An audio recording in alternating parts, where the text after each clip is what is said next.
Hallmarkies podcast. We are so excited today. We are recapping 2 of this weekend's, what was it? Merry Thanksgiving. Merry Thanksgiving. Merry Thanksgiving Merry weekend. Happy Thanksgiving. Merry Happy Thanksgiving. Yes. And we're talking about the movies that were on the 28th, and it's Christmas in Tahoe and the Christmas contest. So much fun. I'm film critic Rachel Wagner, and Shawl is here. Hi, guys. Hi, y'all. Hi, Kaycee. Hi, Rachel. Thank you so much for having me. Yes. And Kaycee's here. Hello, friends. I'm here. I'm Christmassy, but First Presents is on my shirt. And yes, this is I'm not Christmassy my house. too. I'm so glad I had the excuse to wear my Hallmark Channel sweatshirt from last year. So yeah, ladies, I'm so thrilled to be here. Thank you so much for inviting me on. Yes. It's so good to have you back. How have you been doing? We haven't had a chance to talk with you for a little while. I know. I've been doing good. Obviously, very different from last year during this time when, I was on Hallmark Channel's Bubbly Sesh and covering all these movies like y'all are doing.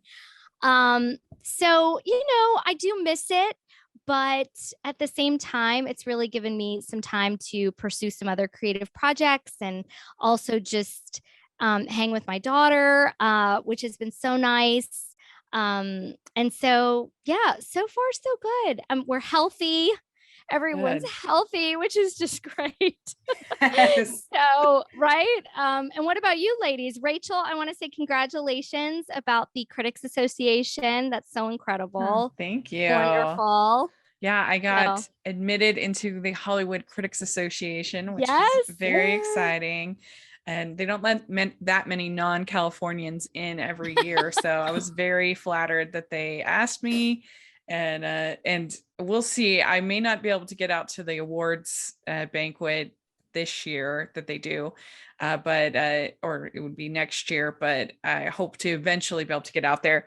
And it would be pretty fun to be on the red carpet and everything like that. So fancy. I know. Right? I love that. Yes. Well, I mean, like I told you offline, you totally deserve it because you've just been working so hard. So, and Kaycee, I know I've been following all this. We text and I've been following everything that you've been doing with the postables too, and the new movie, and so exciting. Yeah, it's been a crazy year between the Hardy's Hotline and Deliver Me a Podcast and all of that. And I am so excited because Shawl and I get to meet in person in January. That'll be so fun. I am so excited about Rama Drama. I'm so excited about Christmas Con. That's the first one coming up for me in I think now 2 weeks. So that'll be really fun. I'm pumped about that. So I'll be meeting people there, and then we'll get to meet in person, Kaycee, which is so wonderful. So Rachel, you have to be able to come. Are you able to come out? I'm not this time. I just because I'm actually going to Disneyland. I know small violins, this right? Is a good excuse. That was my prize for getting through both the Oscar season and the award season and the Christmas season. Is I'm actually going Christmas Day Eve to Disneyland, and I'm going to be there for until the 30th, and so I just couldn't do another trip the next week. So. Well, that'll be magical because Disney at Christmas, I've heard, I've never been, but I've heard it is awesome. Yeah. I'm so excited. I haven't been since 2019. And that was only for one day because I was there for D23, which is their, big con. Yes. And so I'm excited to actually that'd be the focus, to go to Disneyland. I love Disneyland. I love the parks. So I'm very excited. And I haven't been to California Adventure in so long. So I definitely look forward to going there and so yeah, something to look forward to. Oh, definitely. Fun. I'm excited for you. Yeah. So well, I'm excited to talk about these 2 movies. I think we're going to have a really good conversation. And if you're listening, let us know what you think of Christmas in Tahoe and the Christmas contest. Let us know in the comments or on Twitter. We'd love to hear your thoughts. And let's talk first about Christmas in Tahoe. And these are both on Hallmark Channel. And this stars Laura Osnes, Kyle Selig, Pat Monahan, and George Lopez. And it's directed by Robert Lieberman, who I just found out today is Mary Lou Henner's ex-husband. Random trivia. She told me. Oh yes, you and your BFF Mary Lou. She literally, Who isn't BFF with Mary Lou or wants to be BFF with Mary Lou? I love her. She told me that today. That is so fun. That's awesome. So it really is a family. It is a family at Hallmark Channel, is it not? You know, that's right. Everyone's been connected somehow, some way. Yeah. And this is written by Stephanie Jackson, Zach Lewis, and Nina Wyman.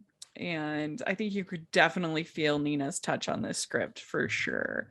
And it follows Claire, an aspiring talent booker, as feelings come back between her and her boyfriend after looking for his help to be her big act at her family's hotel and casino, and realize they may need each other more than they remembered. So the ex-boyfriend, they should say. Kaycee, what did you think overall of this movie? Okay, let me just preface, I didn't know this was a Nina script. So when I was reading the synopsis beforehand, I was kind of like, I'll be, yeah. I did not have high hopes for it, but it was a delightful, unexpected surprise for me. I thought it was so charming, and it's cozy. It was just all the feels. Yeah. What about you, Shawl? What do you think?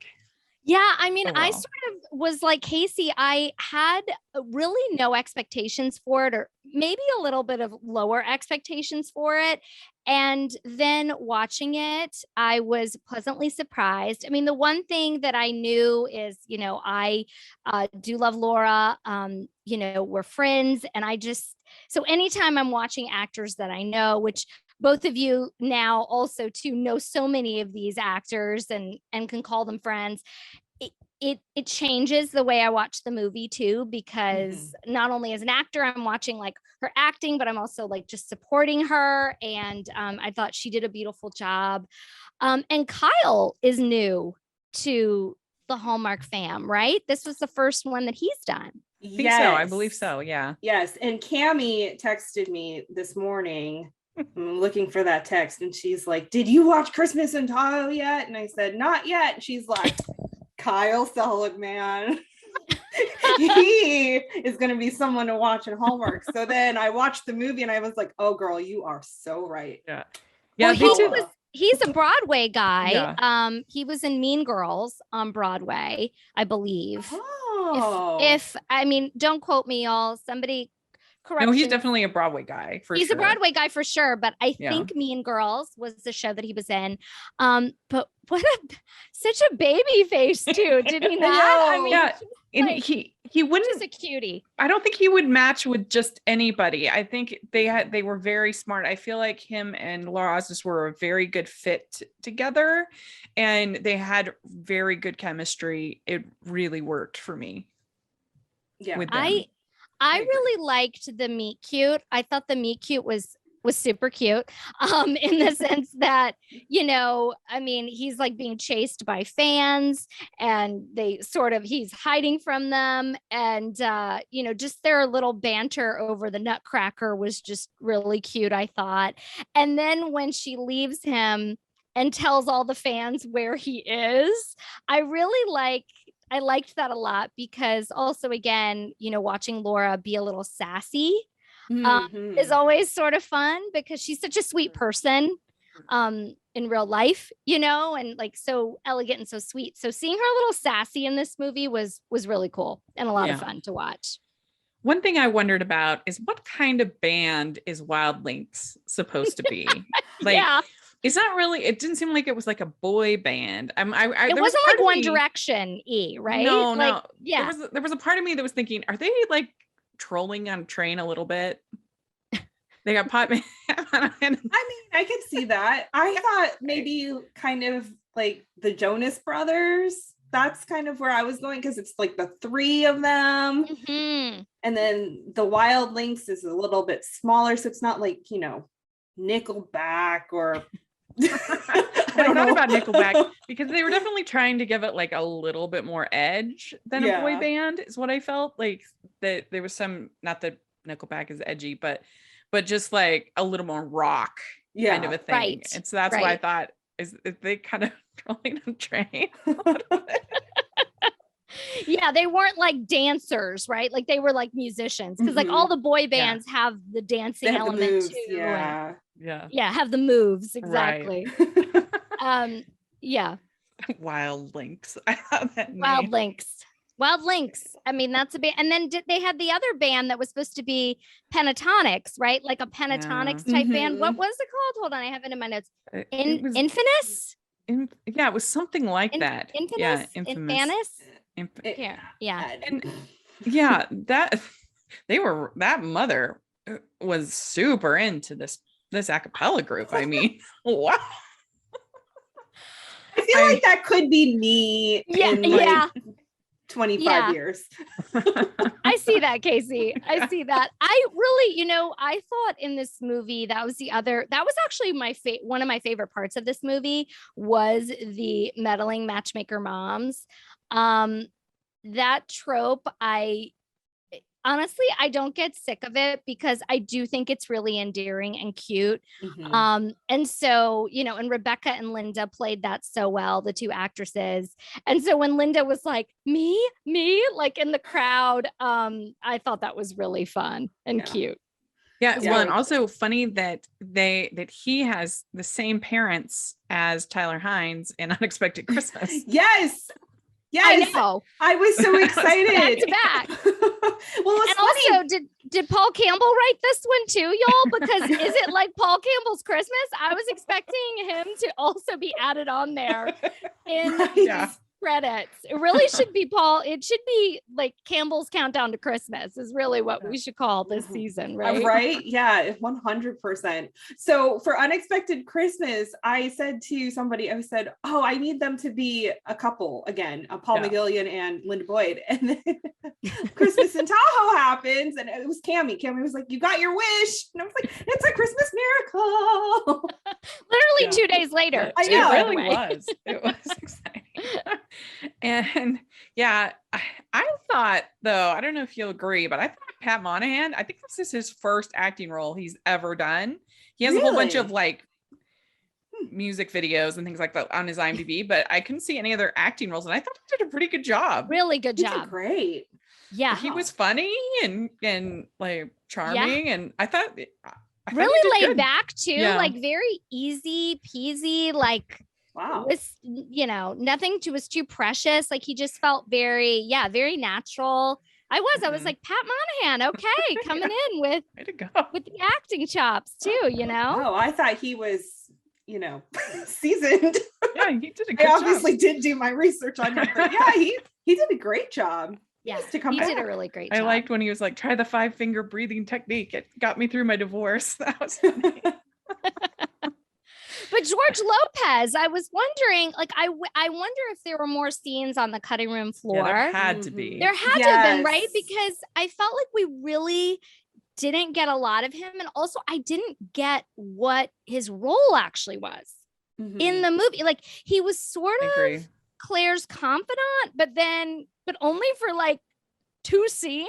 And then that was it. So I don't know how y'all felt, but I was sort of like, where's George Lopez? I wrote that in my notes. I said, George Lopez comedy needs to be in more.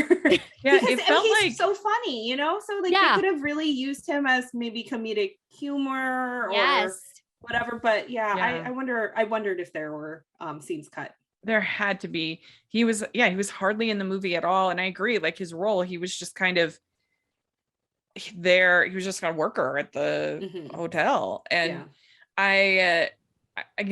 or maybe somebody was just doing him a favor and he really needed a gig that weekend. Or maybe he really wanted to do it too. Who knows? Maybe it was going to be fun for him. And I didn't see if he was like a producer on the movie too. I don't know if he like executive produced or produced at all, but that could have been too, like him just producing it, but then sort of just hopping in for a cameo, So Actually, I kind of wonder if he and Pat are friends now that I think about it, because as I was driving home this afternoon, I was listening to Sirius XM, and he mentioned, I thought I heard him say that he was excited, or he was thrilled to do Christmas in Tahoe with his buddy George Lopez.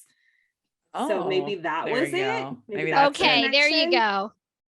Okay. Yeah. That must be it. But yeah, I was sort of just like, where's George? What's he doing? Yeah. It's kind of like when they had Patti LaBelle on that movie. The not the Holly Ron's one, the one Christmas Everlasting. Christmas, where literally all she did was open a door. Yes. Like, here, welcome to the yes. party. Here. That's it. Did she only open? I can't wait. I have to think. It's the one with Tatiana Ali. Yes. From like she literally just ago. opened she the door. Opens the door and they have a Christmas sweater party. Yeah. And she's like on the poster, like prominently, you know, like you're gonna see Patti LaBelle. Nope. We didn't get her opening a door. That was it.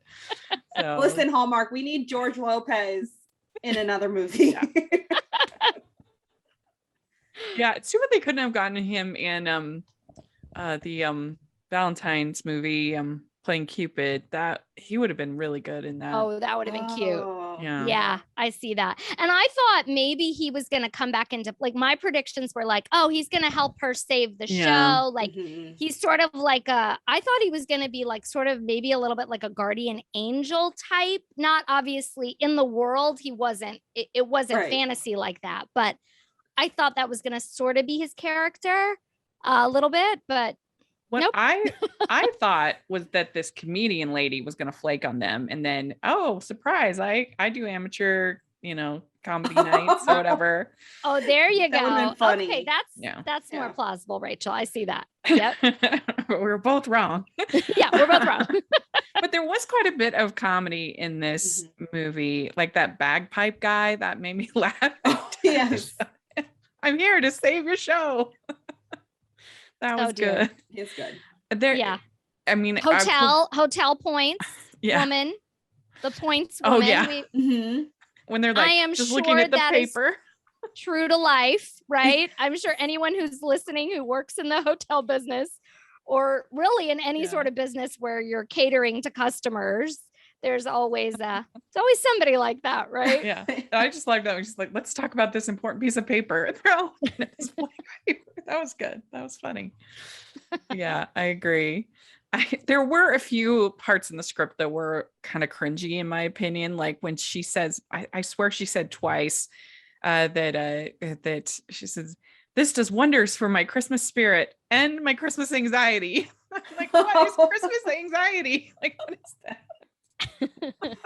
Having too much going on, maybe drinking one too many eggnogs. That's gonna be my new catchphrase. It's my Christmas anxiety. You have Christmas anxiety. You know, I might be going into Christmas anxiety with all the events that I have going on the next 2.5 weeks. Me too. I think there's probably a lot of people that resonate with some Christmas anxiety, leading up, just with all the things that you have to do. Right. Yeah. So did you think it was funny, that whole sequence where they had the room service interlopers?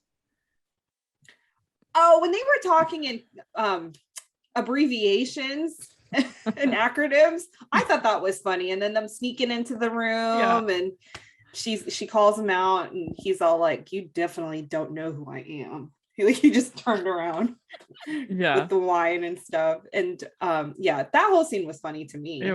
I think it was funny. I don't know that comedian at all. If she's like well known or something, or I never heard of her. The actress. Yeah, I thought she was really funny. I thought that whole scene was really great. I mean, the one thing I will say, just from a story point of view, and of course with Hallmark, I always, I'll suspend it and move forward and whatnot. But as she was retelling the story, I was sort of like, wow. And you guys are still sort of just bantering and on good terms, because when she was going through the list of like everything that happened, I was sort of like, wow, okay, you two really have made up, to have that sort of cordialness between each other. If this was a different network, it wouldn't have been so, I don't think, Yeah. With the history they have, I mean, you know what I mean? Yeah. And that was some like heated history, I felt like. Yeah. But and I mean, it makes sense as to why she was so angry with him and just so ticked off at the fact that he was back and all of that, because his song, rolling the eyes at the song every time the song would come on, that was great. That was a wonderful choice. I liked that. That would be me. I would be so salty if somebody, like, if my boyfriend's group fired me. Yeah. Like fired. Yeah, exactly. That completely made sense. And I'm glad that they brought that story in early, because sometimes either they don't bring it in at all, or they bring it in too late, where you're kind of already frustrated, and then you you're like, wait, what? So and you're like, am I supposed to be rooting for y'all? Yeah. Or I don't know. Yeah. Mm-hmm. Yeah. And I mean, I was trying to figure out how famous this band Wild Links was supposed to be, because he gets, as soon as he mentions his name, he gets into that backstage, no problem. But then again, like, how famous are these a cappella people? Evidently, like, super famous according to this mother. But well, I feel like Wild Links would be like 2009's Jonas Brothers, and then the a cappella group is like the 90s, like, because of the generational thing, because the mom was so excited about it. I don't know. That's I think Pentatonics, like, if they were mirroring it after them, has such a generation. Like, they have so many different types of people that love their music too. Yeah. That is true. And age groups. Yeah. So I just thought that's who they sort of were. Yeah. I mean, I tell you, for being this coordinator of this event, it's like, she's not very good at signing people to contracts. I mean, like, people are just flaking on her left and right. Like, I mean, I understand the first one because it's like a medical emergency, and so you'd have like that written into the contract. But for the other ones, and a legitimate excuse, right, Rachel? Because I know we've always joked, or we've joked in the past about, the weather trope. Like, they always pull out the weather one, where the act can't come in to town because there's a blizzard and they can't fly in, or they can't come in. So at least this one was like an actual legitimate, that happens to singer. I think Adele had vocal surgery, has had vocal surgery like that a bunch. So this was a legitimate one. Yeah. But I thought for sure it was going to be snow, but the Cirque du Soleil group, they were just like, we decided to perform somewhere else. Sorry. They got offered more money. Yeah, they sure did. But I did like when they're sneaking into the backstage, and there's the what do you call it? There's the guy with the guard or whatever, and there's like, should we knock him out and steal his jacket? He's like, no. That made me laugh. Like, I'm just gonna give him my name. I'm just gonna walk in there. That was funny. She goes and talks to Alistair, the other band member, and tries to get him to see the other point of view. I mean, I think that most bands would want to take a little break. I don't know how long of a break he's talking about, if he's talking about 6 months or a year or what, but if they've been continuously touring, I feel like that would at least be understandable, that people would be like, okay, I kind of get it. But he's like outraged. I thought it was more the fact that he knew that Ryan was just going to quit. Yeah. I think that's kind of the vibe I got, because if you've toured and you've been with somebody long enough and they say, let's take a break, and you've already been feeling those vibes for months that, okay, if they take a break, that means they're done, but they're not being forthright about it. I can kind of see the tension there, especially if he knows like how committed Alistair has been, and knowing like they've done it together for like, what was it, 6 years or something ridiculous like that. So that was kind of where my brain went with the whole touring the band thing. I mean, it's a little ridiculous that they couldn't talk about it and just say, okay, what if you did this and we did this and you can come back and blah blah, but then we wouldn't have a story. So it's too easy. Right. That would have been exactly. Yeah. It's kind of like the reverse Trace, like Trace wanted to go on tour. That's right. Doesn't want to go on tour. So then we have them slow dancing to Oh Holy Night, and I felt I saw your tweet, our Rachel, good friend Dory, I could hear her scream coming all the way from California. Because that was not good. I mean, I am not like, I'm fine with the slow dancing to Christmas music, but Oh Holy Night is where I draw the line. You can't dance to Oh Holy Night. It was an interesting choice. I will say that. It's actually one of my most favorite Christmas. It's like one of my favorite Christmas songs, but I don't see myself slow dancing to it, but yeah. Like, why don't they do I'll Be Home for Christmas or Have Yourself a Merry Little Christmas? Like, there are. Oh yeah, that would have been a good one. Yeah. I mean, maybe those are just really expensive. I don't know, but maybe Oh Holy Night is not. I don't know, but that was like. You said no. I don't think so. No. I don't think so. You know, I mean, to nitpick a little bit, one of the moments for me in the movie, not cringy, but just like, what were the heels in the snow? Did anyone notice that? The full on high heels, right? The boots, Christmas market. I didn't. I don't think I noticed that, but yeah, that would make sense. Why would you? And I just said, come on, guys, you know, but she looked adorable, right. but nobody's gonna wear heels in snow. Yeah, no. This is the person who lives there full time. Like, that's exactly.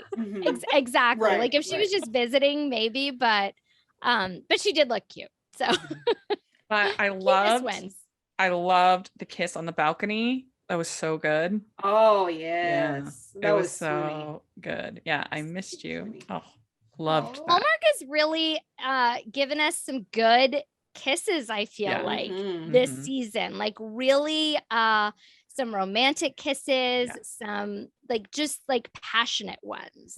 You know, especially, I mean, if you're, and this couple too, right? Like you're gonna expect that they would have that. So that was really nice. That was sweet. So the one thing I didn't really love, aside from Oh Holy Night Slow Dance, was her father's reaction seemed a little much to me. Like, oh really? Because I thought I liked his reaction. I did too. I felt the same. Like he was so mad. I mean, I don't know. I just feel like, so your daughter had a job interview. Like, what? I don't think it's that big a deal. Okay, but here's the thing though. I don't think he got that mad. Yeah, I don't think he got that mad either. Because I've seen other movies where the dad's like, "Oh, how dare you? Let me just go sulk away." But he it's true. That's how it went. Yeah. That's how it went. The sound effects and everything. Yeah, and everything. But with the dad this time, like he approached her, he talked to her, and he was like, "Why didn't you talk to me about this?" Because I mean, as a parent, I would want my daughter to tell me if they were unhappy where they were, and you know, let's not be blindsided, because that's the other thing too. It wasn't the fact that she got a job offer, it was the fact that he had just praised her for all of these things that she had done, and he thought that she was committed, and then all of a sudden, bam, out of the blue, she's like gonna go off to Vegas. So I thought he handled it well in the fact that he said to her, you know what, let's talk about this later. And then they had a good, nice parent, daughter, adult conversation, and then they separated. And then he kind of just let it be. You know, he wasn't all sulky the next time he saw her, and he didn't like try to shirk away. But I don't know. I liked his reaction. That was how I took it. I also felt similarly, and I think what made it authentic for me too is that, I mean, it is a family business at the same time. I mean, it is his hotel, so it's not like she's working somewhere else, you know, and he has dreams for her and she's not fulfilling those dreams. This is also like their family business. So if she's going to make changes, right, it's going to affect sort of everything, you know, their entire livelihood, their family. So I do think that cluing him in sooner, like I was actually wondering, like, when is she gonna like fess up and tell him? So I thought his reaction was sort of warranted. Like it felt And it wasn't I can't do the, what was it? Yeah, exactly. Well, you Darth Vader here. I gotta do the arms. I gotta get my arms going. And there was no like slam door stomping off, none of that. But I did. I thought it was an adult conversation, and I thought it was warranted. So yeah. Well, so what do we think of the actual variety show? Do you think that looked fun? Something you'd want to go to? yeah, I mean, it definitely was. I mean, when Train got out there, that song, I'm gonna be listening to that song. Is all I'm gonna say. You know, like I really liked it. I thought it was a lot of fun. Yeah. I thought it was fun. Yeah, I mean, if I were in Tahoe staying at that resort, I'd why not go. Yeah, I mean, it had variety. Yeah. And so Kyle overhears, I can't remember his real name, but the actor Kyle, he overhears the job offer and then, but he doesn't wait to hear her response, which is classic. We've seen that a million times. But he's all sad. And then he comes and then and of course, then she tells him, I refused the job offer. And we're going to make this a destination, which I think Tahoe's already a destination, but maybe not for bands. I don't know. But I think at least the Nevada side is. Mm-hmm. Yeah, I thought so too. But maybe she meant the inn also. Maybe it was like the inn would also be something that would start attracting more talent or something.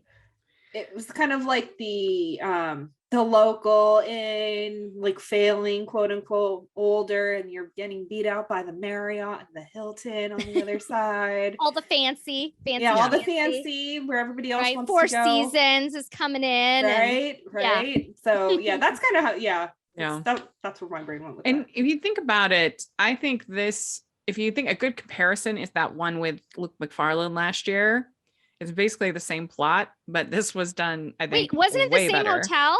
Chateau I think Christmas? It was actually the same hotel as well. I was wondering about that. But I think it's the exact same location. Yeah. But it was basically the same plot. And aside from the reuniting that band, that was fun in that movie, but everything else was just blah. And this, I just think was way more like funny and engaging and more chemistry. So this is how to do it, I think. Super fun. Yeah, I really love that they had Train in it and the song. I mean, I think that was a really nice button to end with. Like, and also too, I don't know if we've seen movies where like someone sang sort of like the full song, like they usually like clip it like after one lyric. And I felt like we got to really watch a performance a little bit, which I think was very cool. Yeah. I like that they did that with this. And then also in with One December Night, they also did like full songs, which was really nice with that. Yeah, but Laura didn't sing though, which I found surprising that we haven't had her sing yet in a movie. The only thing we've gotten is last year's movie. They did the opening credits, her and Aaron Tveit. Oh, right. But that's not her actual character singing. Like, I thought maybe we were going to hear her maybe harmonize a little or like just singing a little bit backstage, like to herself, something. Did she? We did hear though. She sang in the Key of Love, didn't she? In her first one?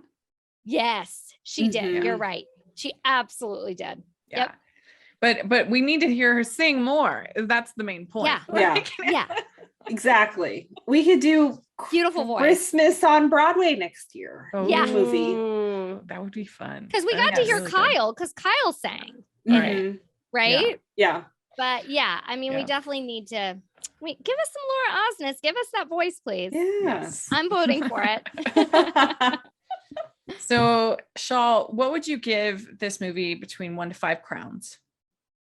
1 to 5 crowns. Oh gosh, I would probably say, I think I'd give it a solid 4. I think it's a 4. It's a 4.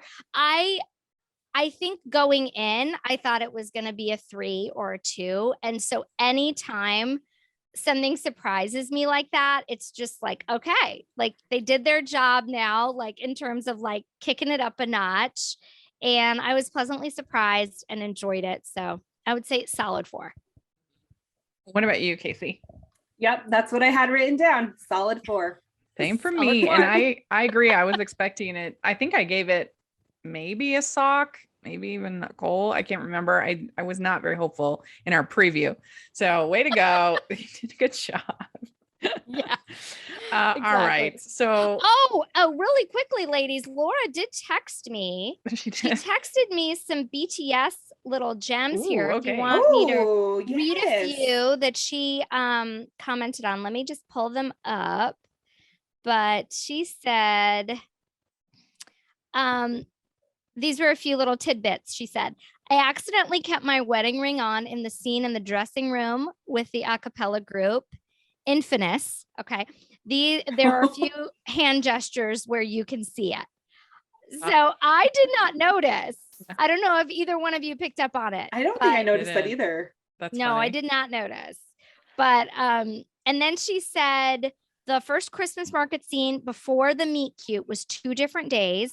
My coverage was outside, but it was pouring rain, so we stopped early and recreated the entire thing in a hotel ballroom for Bert the Bagpiper's coverage a week later. Bert. Bert. I love that. Bless Bert. Bless Bert. We'd like to take a second and thank our sponsor for this episode of the podcast. Cozy up with A Very Bavarian Christmas, a delightful Christmas novel by Katie M. Reed. Holly Noel Brigham is trapped back in her hometown personalizing ornaments at the mile-long Christmas store, and she doesn't even like Christmas. As Holly works through fractured relationships and embarrassing misunderstandings, she stumbles upon love in the Bavarian-themed town from which she tried to distance herself. Best-selling author Crystal Payne says this about A Very Bavarian Christmas. If you're looking for a holiday-themed read that will warm your heart, but also make you think, this is the perfect pick. The storyline and characters draw you in from the get-go, and you'll find yourself relating to their struggles and cheering for their victories. Available in paperback, ebook, and audiobook. Pick up A Very Bavarian Christmas for yourself and the Hallmark fans on your list at averybavarianchristmas.com. That's averybavarianchristmas.com. Well, let's talk about the Christmas contest. This stars Kaycee and Rachel, John Brotherton, and Barbara Niven, director Paula Ellie, and writer Joie Bokin. And its exes, Laura and Ben, compete in a Christmas contest to win money for the charity of their choosing. The city watches them battle and choose what is more important, victory or love. So I'm going to start. Victory. We always choose victory, of course. Victory over love. Oh, yeah. So I enjoyed love. What are we talking about? We don't like love here. I enjoyed watching this movie, but I thought it was extremely strange. Like I had fun with how weird it was, but I thought it was a very weird movie. I said on Twitter, I felt like I had just watched a telenovela on Hallmark. I mean, there was just stuff you don't normally see, like people being really like spiteful and mean, even like mother-daughter, them saying pretty mean stuff to each other. And then that whole scene, we'll talk about it more, when she tears apart the Christmas tree and she's just like sobbing. And I'm like, what is this? Is this not even Lifetime? This is like even hider drama. I don't even know what it would be. Like, it was just so different. I had never seen a Hallmark movie with that much melodrama in my life. So I don't know. It was just weird for me. I had a hard time even like wrapping my brain around what I just watched. But what do you think, Kaycee?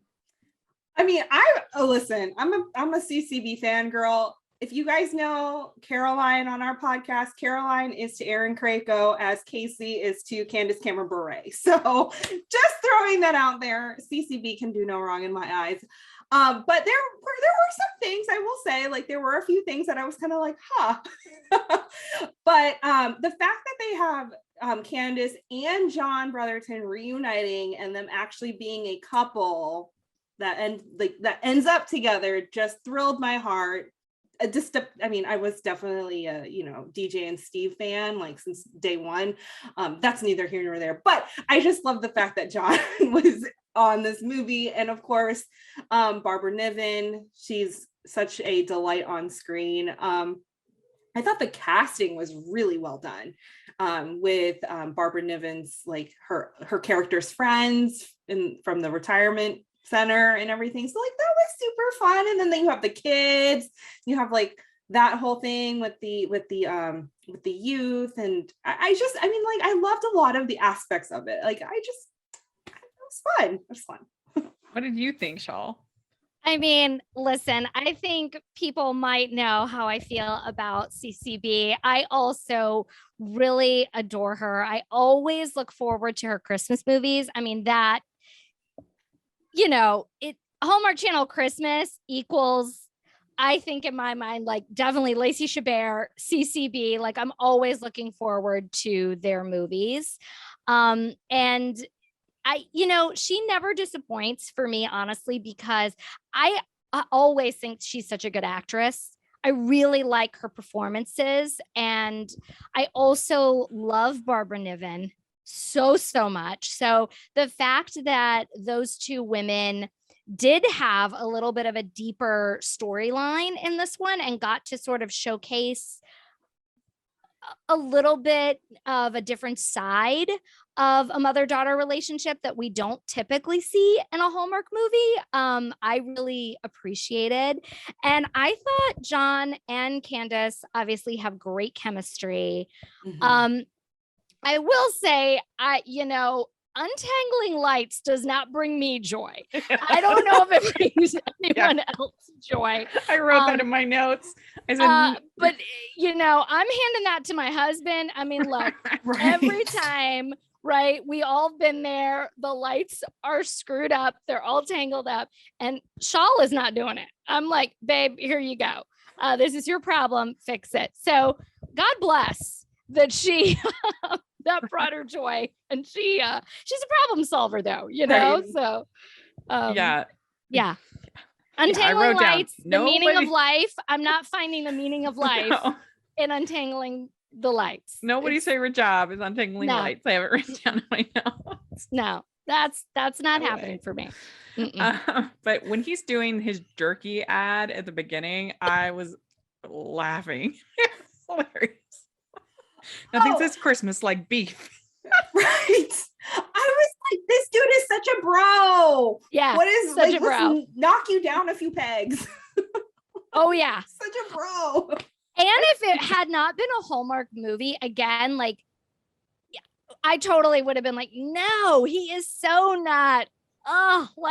Yeah. But because it's a Hallmark movie, I was like, all right, we're gonna see an arc. We're gonna see him come back around, right, and be sweet. He's got some sweetness to him. But yes, initially he was full of himself for sure, hands down. They were both really funny, and they did, I agree, had really good chemistry. Yeah. And there were some really funny lines, like when she says that I abandoned my dating app so long my profile picture still has chunky highlights.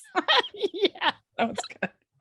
I love that. And I mean, I really appreciate it. I mean, there were so many things, the Holly Jolly Jerky when we were they had so many cute little things in the script, with the names of the contestants and the teams that wrote in, my little cheesy Christmas heart went wild for it. I did. I'm that person that chuckled a little bit at Slay the Competition. I thought, I did too. For myself, Deck the Shawl. That would be mine. Yeah, I was going to ask what your well at all. Okay. All right, I'm that person. Okay, everybody, it's fine. I admit it. We can let you all know that Babe Ruth did actually say you can't let the fear of striking out keep you from playing the game. Okay, agree to disagree. Babe Ruth did say that. He did say it. I know that quote from a Cinderella story with Hilary Duff and Chad Michael Murray. At least according to Google, he said it. So classic movie. I love that movie. Yeah. Oh. Okay, so he did say it. Yes. Did y'all think of team names for yourselves, or am I the only one that did that in my head? I'm the only one. Did, but I love the names. I did chuckle. Yeah, I did chuckle. It was funny. Winter's Wonderland, Slay the Competition. I didn't write them down, but yes, I totally laughed. I love a good pun. Because here's the thing. I mean, this movie I knew because all of Candace's movies, especially if they're more comedic, I think I loved Christmas Town too, but Christmas Town was a little bit more heartfelt. It was a little bit more serious. I knew this one was going to be comedy. So I really like that if they're gonna go big or go home. You know what I mean? Like this was full on. They had a lot of cheesy, fun Christmas, and why not? You know, I like that a lot. There was just something that was like more relaxed and different, even than other Hallmark comedies. I don't know, like the way that they were kind of sarcastic to each other and maybe even a little bit rude, and I was just kind of like, am I watching a Netflix movie? Because this just does not feel like Hallmark. It was so funny to me, and I mean, even little things like one scene she's eating macaroni and cheese from the pot, like right there. Right. Oh, guilty. And I was like, I have done that. Yeah. Yeah. I thought that was funny. Like, I don't know, you just don't normally see that kind of sort of, I don't know, explain it. You normally everything's sort of more put together and packaged, even in a comedy, that they sort of don't let characters go there or say certain things or be a little bit catty or be a little bit mean, especially from your lead. But I do have one, I guess, kind of nitpick.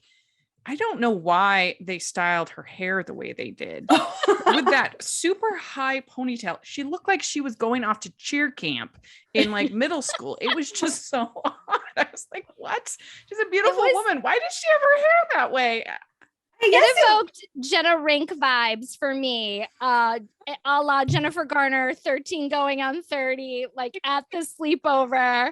Yes. You know, but I love that movie. And so I thought it was sort of a fun, it was sort of wacky. It was a little wacky. And I think it was meant to be that way a bit. And Laura Osnes actually had her hair like that, like right before, because the movies played back to back. I don't know if y'all noticed. Laura also had the Jenna Rink, I'm just calling it the 13 going on 30 ponytail. So I don't know, maybe they should have crossed over in each other's movies, because now Hallmark Channel stars are crossing over, which I'm totally digging. So I don't know, maybe Laura needs to come over. Claire needs to come over with her 13 going on 30 pony. And it was intense. Yeah. I was laughing. I mean, okay, the hair didn't really strike me as odd, but I mean, now that you say it, looking at it, I'm like, yeah, I guess like me as a 31-year-old, I wouldn't put my hair up like that because I do my daughter's hair, like the whole, like, you know, ponytail right here. But Candace can pull it off. Like she can pull it off and look cute. Yeah. Whereas if I did that, people would look at me and think I was 16. So yeah. I thought it was cute. And I thought it was actually like a very, it was like a choice that they made, like that was very specific, like to her character, to make her, I think, to your point, Rachel, a little bit more of a mess. Like not so, like at work, she was very put together, right? She had the great, you know, her hair was always down and pretty. But then like when we saw her at home, she was sort of just like, it was a little just, you know, a little off kilter, a little messy. And I thought that when she was they were the Jingle Ladies, that was cute. That was cute. I love that. Costume and hair and the glasses. Oh, that was fun. Yeah. But it was funny when they find out the teams and she's like, you have all the children? How am I supposed to win? And I'm thinking, I would want like older people who had made, you know, who've been cooking their whole lives. I would want them on my team rather than these children. I didn't quite understand why that was a big win for him. And then he's like, listen to the words out of my mouth. Well, I think because anybody who's watching a show or voting is going to go, I got to vote for the kids. That's true. Yeah. But just their like cooking skills, I would think I'd want the cute old ladies. Oh, yeah, 100%. Well, yeah. I mean, but I think she's all about the winning, right? Yes. Like that was the whole thing. Yeah. So she was like, oh, shoot, you got the kid card. You're going to play the kid card. That's a strong one. Yeah. Very, very strong. You know, one of my favorite competition though was the trivia. I loved me some trivia. I mean, I was the one that would go home and watch Jeopardy after school every day. It was like Jeopardy and then Wheel of Fortune and then whatever was on at 7:00. So, but would you know all that Christmas trivia, Kaycee? Would you like? I was like, wow, these are people that they are into Christmas. I mean, at this point in my life, no, but I do remember in high school, we would do the review games for class, like in history class. And so we would have this competition, like Jeopardy style. And I was the one, like Candace in this movie, going like, this is the answer. But I loved when she falls into that weird log that she made, gingerbread log thing. The Yule log. Oh, yes. Oh. She says, that was the most humiliating moment of my life. You mean the most humiliating part of your life so far? That made me laugh. Oh my gosh. I hollered. I mean, and that's the reason why I love CCB. I mean, she can do comedy. So funny. Yeah. That really made me laugh. I literally went, like it really made me laugh hard. Yeah. Well, I have to give Joie Boken a lot of credit. She is so good at writing scripts that inject the comedy definitely in a way that not that many of the other writers do. And for the most part, she's had her misses every now and then, but for the most part, she's great. Usually one of my favorites. And Jim and Candace, Jim Head, who is her producing partner, they always, I feel like, have good chemistry together in terms of collaborating and figuring out, what movie is going to be best for Candace to shine in too, for her to really bring some of her chops to it. Yeah. And I think most of us weren't huge fans of her movie last year. So I think I loved her movie last year. So. Well, I mean, you are talking to me and Kaycee, like you might be outnumbered here, Rachel. It was so boring. It was just business meetings, the movie. But this is, I feel like I kind of wonder if she sensed that, felt it, and then decided to do something very funny and very silly, and is almost a reaction to it. Yeah. Well, I definitely agree with you. I think this one is better than last year's. Yeah. I would definitely rank this one higher than last year's for sure. Yeah. This kind of gave me some Fuller House vibes.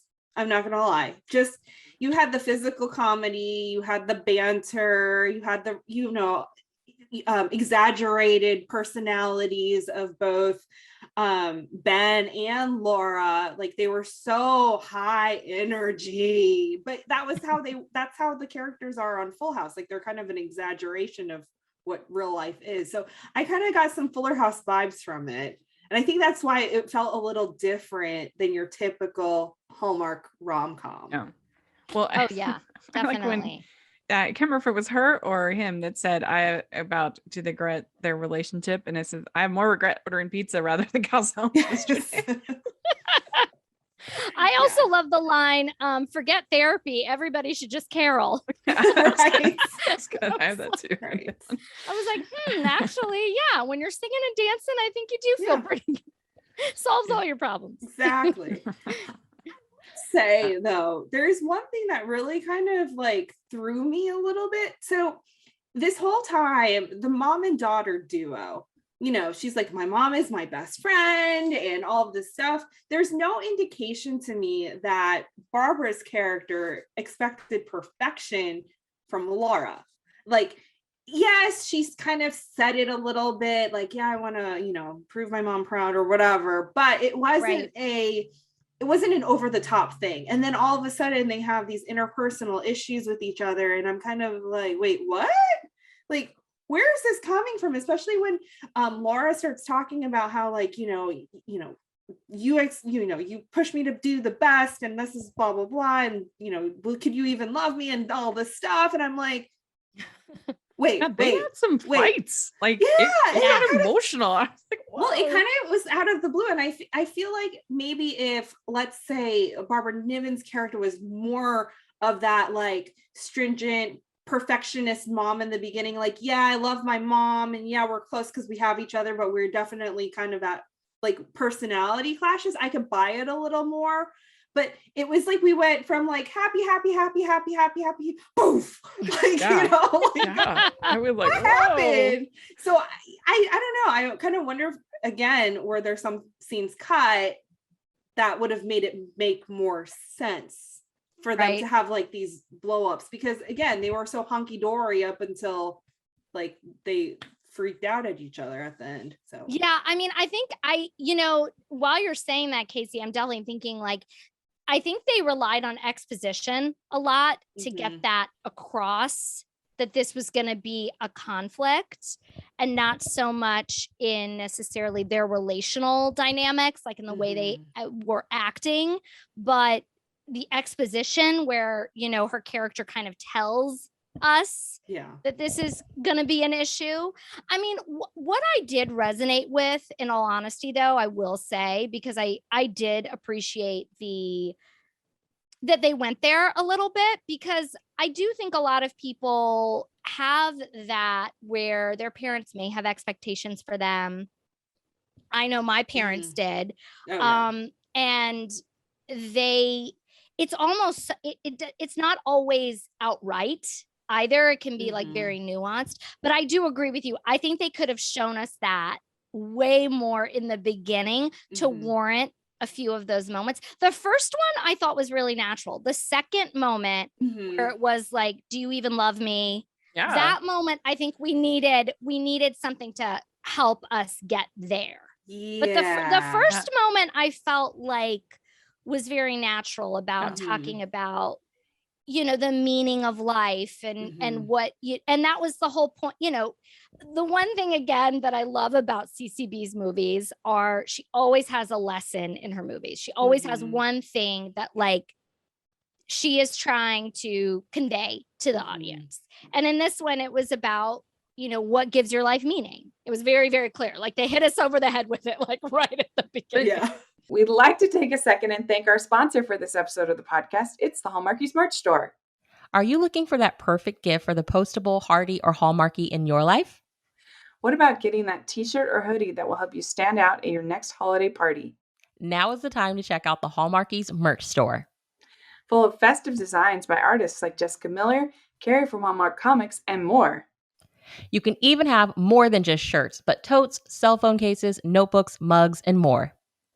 And it isn't just Hallmark. We have designs for Anna Green Gables, Man from Snowy River, The Nanny, and more. Every purchase at the merch store goes to help support the podcast and allows us to make the great content you know and love. There are frequent sales, so go to tpublic.com/stores/Hallmarkies or see the link in the description. That's tpublic.com/stores/Hallmarkies. You think of another non-mystery Hallmark movie that has people playing poker? Signed Sealed. Oh, yeah. Higher Ground. That's true. That's true. We got the right girl on this one. We got the right girl on but I was like, they're like playing poker and like, I don't know, just like, whoa. And then he goes and plays poker with them. And Full House. Yeah. Well, I know it had to have been fun for the people that were really Fuller House fans, that were seeing them together again. All the little Easter eggs with the Christmas tree ornaments too. I mean, I did love that Barbara Niven was giving him the business. Yeah. Constantly giving him the business, like throughout. She was protective mama bear, and I loved it.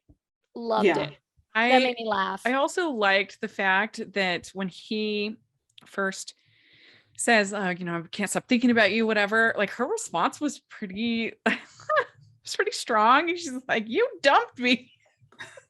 The last thing I'm going to do is go running back into your arms. And I was like, oh, wow. And because usually when you get that kind of thing, like, I don't know, there's just always more gentle and soft in Hallmark movies. And Barbara never even says that. Like, I forgot to teach you how to be soft and vulnerable.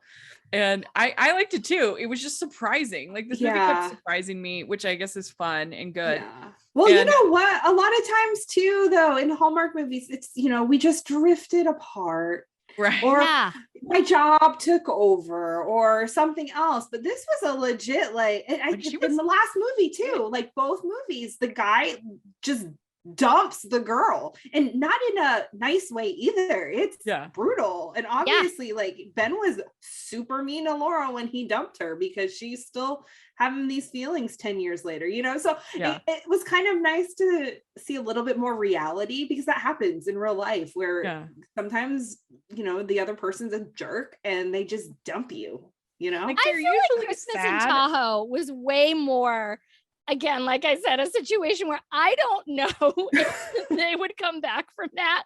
But I felt like with Ben and Laura, they felt, it did feel like I could see these two people getting back together, because it did seem like they both needed to grow. They both needed to grow. Yeah. And she admits that too. She says like, oh, wait a minute. Like, this was a partnership, and like we both failed, because it takes two people. Yeah. To, and you know. I kind of wondered if they were young when they were together, because I think somebody indicated 10 years had passed or something like that. And I mean, 25 to 35, that's a big range. And also imagine being a pro, like you're also a celebrity, right? Too. I mean, you also get to become like a celebrity baseball player. So I feel like that's a lot in a relationship to handle or manage. But I thought they had great chemistry, and I felt like the conflicts between them really felt lived in. So I agree with you. I felt like it was legitimate. It was like a very realistic portrayal in a way. Do you both agree that lying on the floor and staring at the ceiling is very romantic, like this movie? Wait, is very romantic or not very romantic? Very romantic. Evidently in the world of this movie, there was nothing more than I want to lie on the floor and stare at the ceiling. That was cute. I want to lie on the floor and stare at the ceiling after a very long day, and the children are in bed, and I just don't need anything. I don't know that I find that romantic, especially making like, you know, hand puppets. Your husband would be like, what are we doing here? You know, I should tell him that after this, I'm going to say, Dan, let's lay on the floor and make hand puppet. He's lying on the ground. Hand puppets were selling me on the romance, but what I will say was just laying next to each other. Oh yeah, that's true. Cuddled up. I don't know. That to me is there's always some vibes there, you know. I mean, so the hand puppets not so much, but the you know, them being, you know, pretty much face to face, cheek to cheek, like when they're looking at each other, that's a moment. I don't know. I thought they might have kissed during that moment. I thought that was going to be a kiss moment. Yeah, because like, come on, that's a kiss moment. You know, where's my kiss at? But no. I really thought it was cute when he asked her to dance, and she's like, "There's no music," and he's like, "There is in my daydream." Okay, woon. We're opposites here, ladies, because that is my number one. If I have a pet peeve in any movie, anywhere, it's always there's no music. Let's start dancing.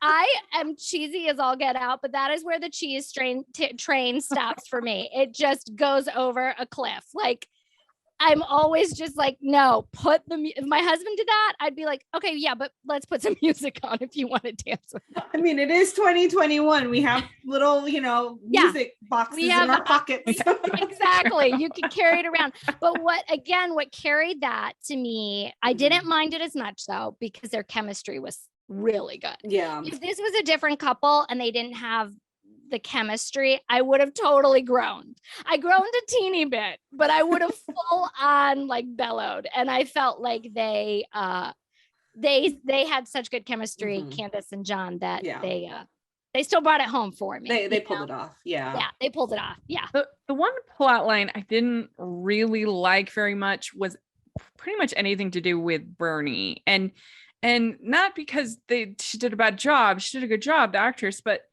I just felt like, because it was so silly, the rest of the movie, that all of a sudden, like, adding her, she would just like, I don't know, like drop a brick in the middle of the scene, and then all of a sudden she's like, my husband died, and you're like, oh, that just totally kind of made everything sad and kind of ruined the momentum of the scene. A lot of times I felt like her scenes, and I mean, it was cute, the whole thing with the diamond tennis bracelet. Oh, That was very sweet. I loved that. I thought it was But so sweet. I don't know. I just thought with her being on Candace's team and him, you know, his interactions with her, I don't know. I just didn't think that worked very well, that dynamic.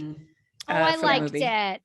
I liked it. I thought it humanized him a lot because we were seeing him sort of be this like cavalier dude a little bit. And so he just wanted to get his grandma friends. I was just like, you know, bless him. He just wanted to like get his grandma to be socializing and not be by herself. I don't know. Yeah. I totally thought it was sweet. Yeah. I mean, it didn't really bother me, but like looking back and thinking of it, I can understand where you're coming from, Rachel, because it was almost like, if this were a serious movie and you have the comedic elements pulling in, that's different. Yeah. But this is like comedy.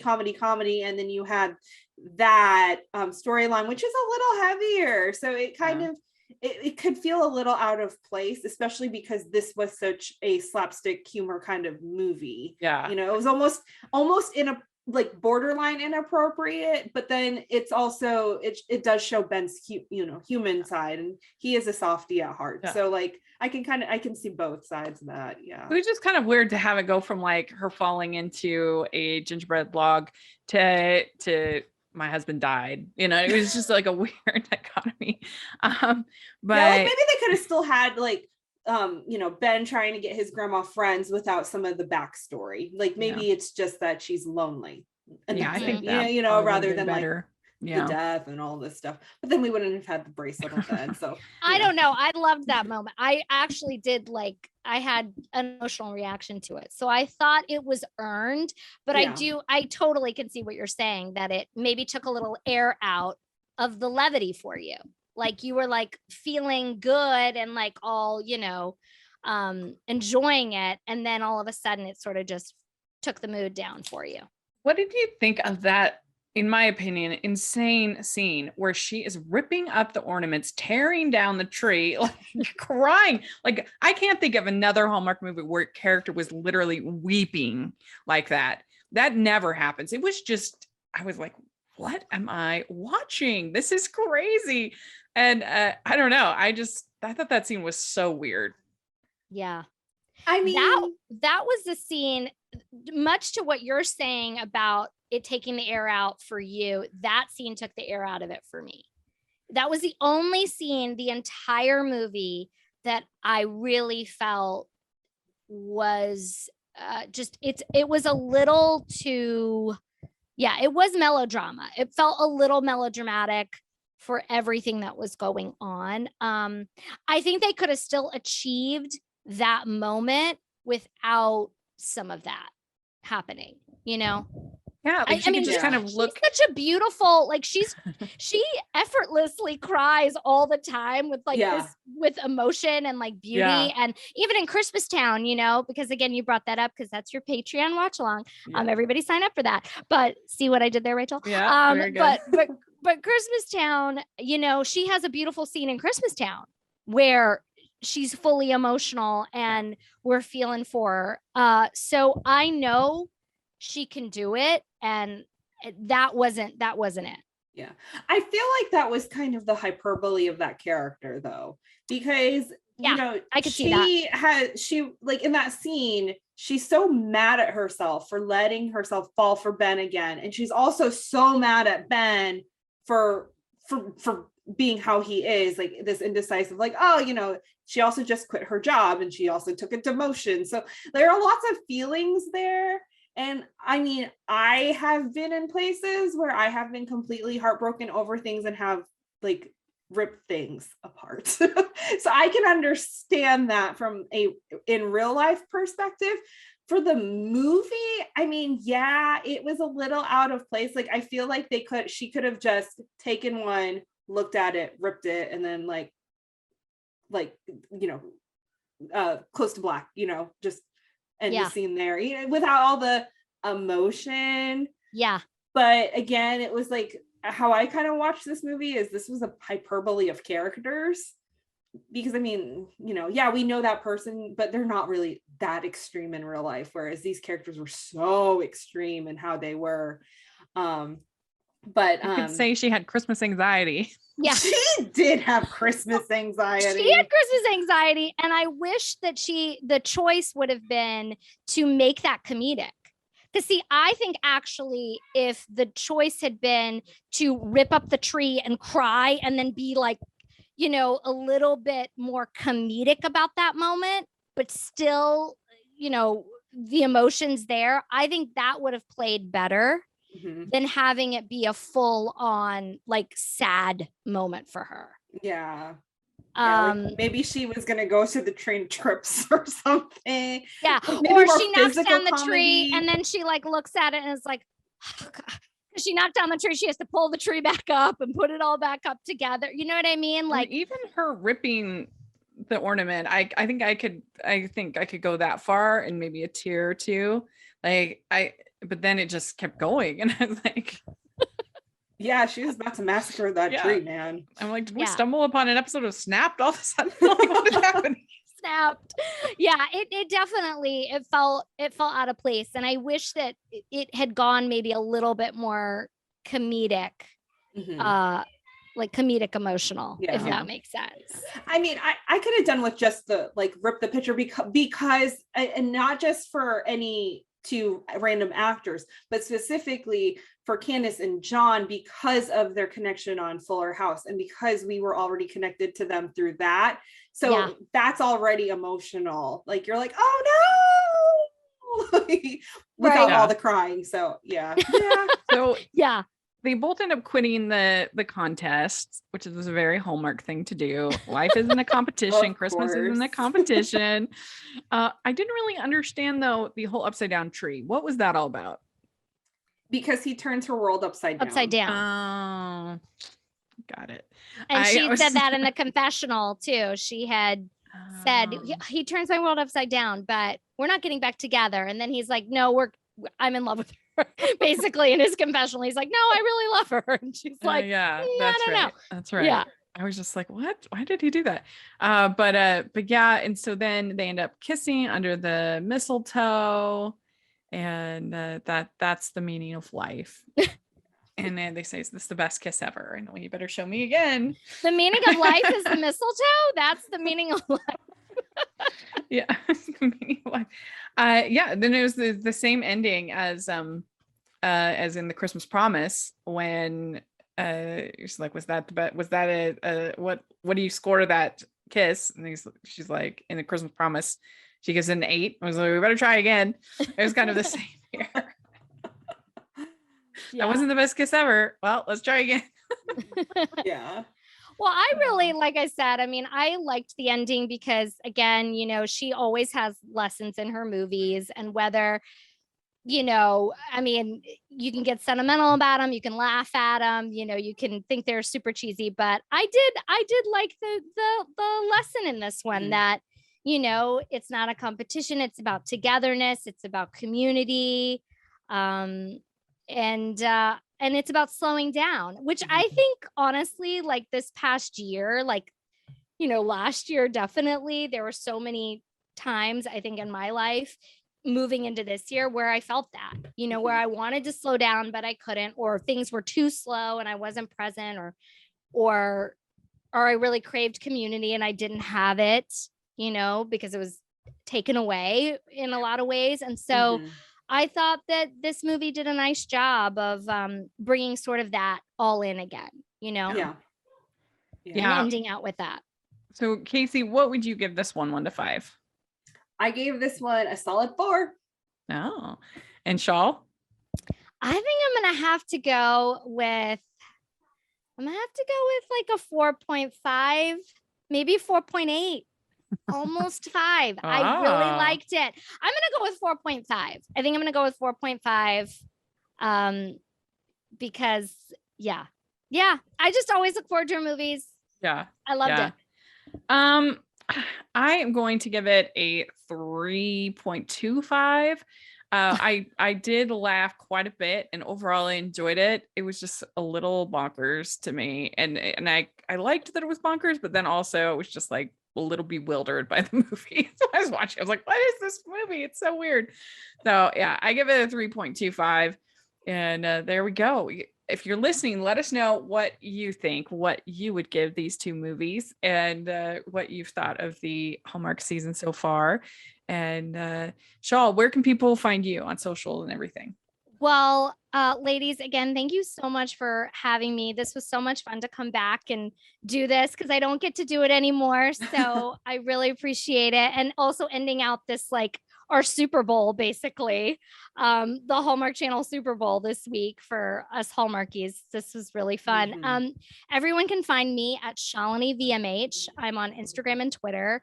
That's SHAWLINI VMH. And yeah, they can find me on there and follow me and DM me.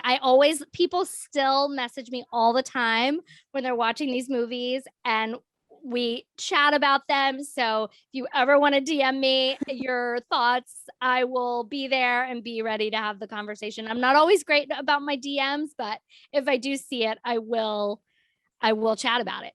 So well, Kaycee, how can people find you?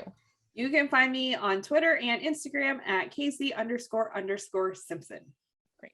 And you can find me at Rachel's Reviews, all of our social media, iTunes, YouTube, and on Rotten Tomatoes. So check that out. And make sure you're following the podcast at Hallmarkies Pod and Hallmarkies Podcast, all of our social media.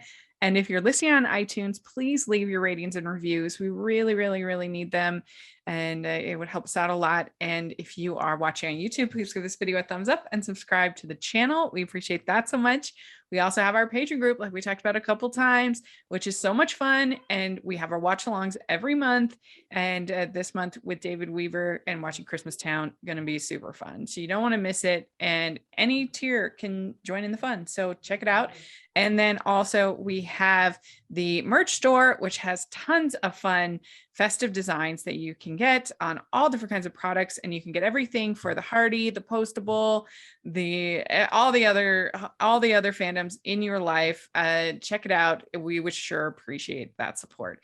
So thanks so much, Shawl. I really appreciate you coming on. And yeah, thanks, we'll have ladies. to talk again soon. Have a very, very Merry Christmas. Merry Christmas, everybody. Happy holidays. Happy Hanukkah. And don't forget your tickets to Rama Drama so you can meet me and Shawl. Yay! Come.